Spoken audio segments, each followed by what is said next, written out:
Although young Sheldon's cancellation was unfortunate, understanding the reasoning behind the surprisingly swift ending proves that Georgie and Mandy's first marriage could have a long future ahead of it.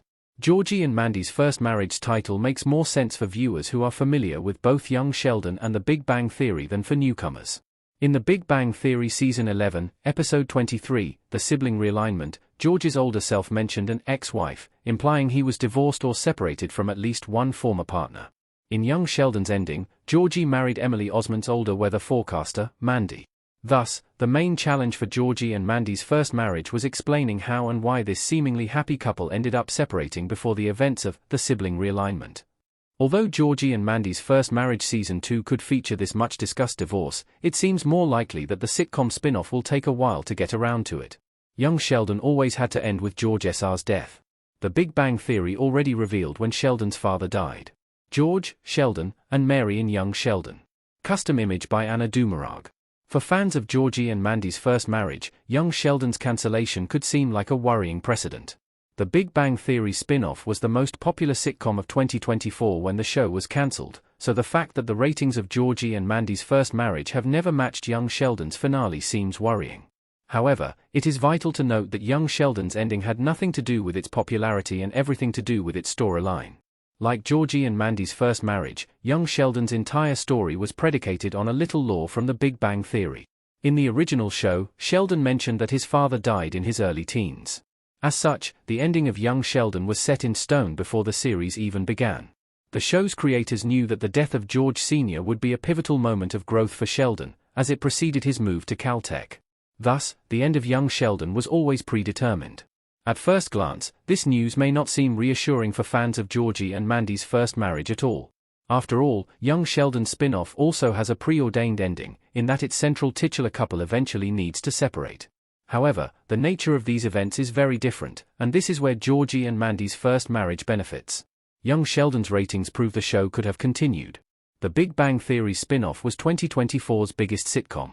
Me more in Young Sheldon. Young Sheldon's ratings could never quite match those of The Big Bang Theory, which earned as big an audience as Game of Thrones at the height of its popularity. However, the show was the biggest sitcom of 2024, while Georgie and Mandy's first marriage was one of 2025's biggest sitcoms, alongside Ghost Season 4. This is important as it proves that, if it weren't for the show's planned ending, Young Sheldon could have continued for another season. There was plentiful fan demand for more from the Cooper clan, as evidenced by the success of Georgie and Mandy's first marriage. Although the show couldn't match the ratings of its predecessor, the spin-off came close. Young Sheldon could have lasted a lot longer if it weren't for George Sr.'s death effectively ending the era of Sheldon's life promised by its title. Star Annie Potts even questioned the wisdom of ending the spin-off with Season 7, meaning it wasn't only viewers who were surprised when CBS pulled the plug. Young Sheldon's cancellation bodes well for Georgie and Mandy's first marriage. Young Sheldon's spin-off can last longer than its predecessor. Georgie and Mandy looking taken aback in an episode of Georgie and Mandy's first marriage. Image via CBS. All this goes to prove that, unlike Young Sheldon, Georgie and Mandy's first marriage can take advantage of its open-ended premise.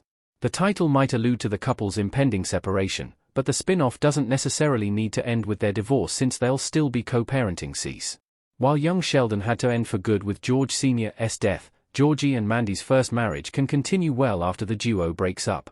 Georgie and Mandy's first marriage's Young Sheldon changes already ensured the show feels fresh and original, but its similarities to its predecessor mean the spin-off held on to most of its existing audience.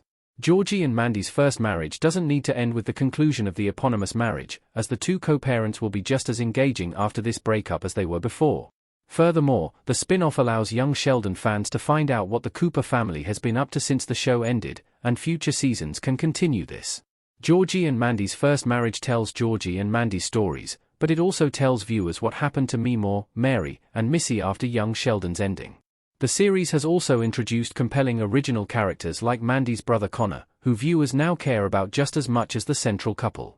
Thus, where the writing was always on the wall for Young Sheldon thanks to its very premise, Georgie and Mandy's first marriage doesn't share this issue. Instead, the spin-off can follow its central characters for years to come, ensuring fans of Young Sheldon at least have new episodes of Georgie and Mandy's first marriage to look forward to in the future.